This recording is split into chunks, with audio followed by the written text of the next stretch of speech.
ആ, ഈ കോളേജിൽ ഉണ്ടാകുന്ന പ്രശ്നങ്ങളൊക്കെ നിതിൻ പറയുമായിരുന്നു, വീട്ടിൽ പറയുമായിരുന്നു. പക്ഷേ അത് ഇത്രയും വലിയ ഒരു അപകടത്തിലേക്ക് എത്തിക്കുമെന്നത് നിങ്ങൾ ആരും ആലോചിച്ചു പോലും ഇല്ലായിരുന്നു അല്ലേ?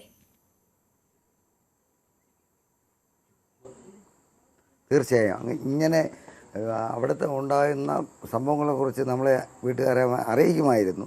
പക്ഷേ ഇത്തരമൊരു ഗുരുതരാവസ്ഥയിലെത്തുമെന്ന് നമ്മളാരും സങ്കല്പിച്ചിട്ട് പോലും ഇല്ലായിരുന്നു.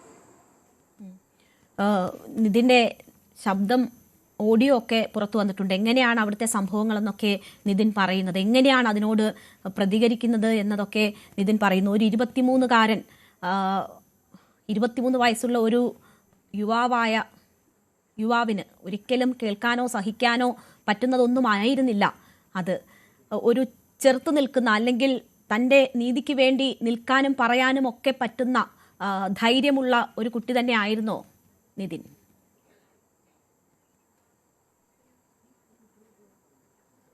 ഇതിനെ സംബന്ധിച്ചിടത്തോളം ഞാൻ ഈ സംഭവ സ്ഥലത്ത് പോയ ഒരാളാണ്. ഇവിടെ കണ്ണൂരിൽ ഈ സംഭവം അറിഞ്ഞു പറഞ്ഞതിനെ ഞങ്ങൾ 4 പേര് ഇവിടുന്ന്, അവൻ്റെ അളിയനും വേറെ അവൻ്റെ അച്ഛൻ്റെ അനുജനും വേറെ അവൻ്റെ ഒരു സുഹൃത്തും കൂടെ, ഞങ്ങൾ 4 പേര് ഇവിടുന്ന് വണ്ടി പിടിച്ച് ഞങ്ങൾ നേരെ കണ്ണൂരിലേക്ക് പോയി.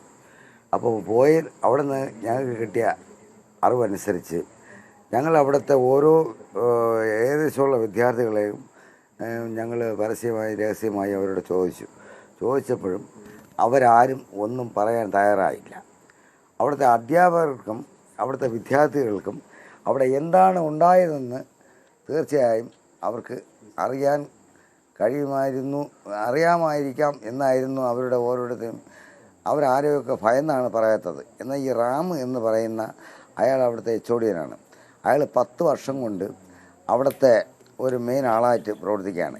ചുരുക്കം പറഞ്ഞാൽ മാനേജ്മെൻറ്റിനെ പോലും നിയന്ത്രിക്കുന്നത് അയാൾ എന്നൊരു ഭാവത്തിലാണ് അയാൾ അവിടെ നിൽക്കുന്നത്. അവിടെ എല്ലാവർക്കും ഒരു പേടിയാണ്.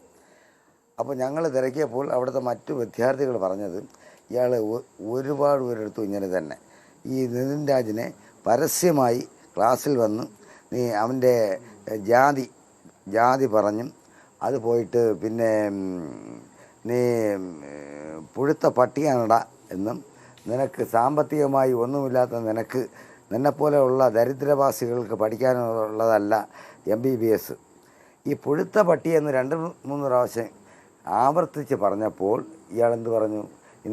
നിതിൻ രാജ് പ്രതികരിച്ചു, സാറേ ഞാൻ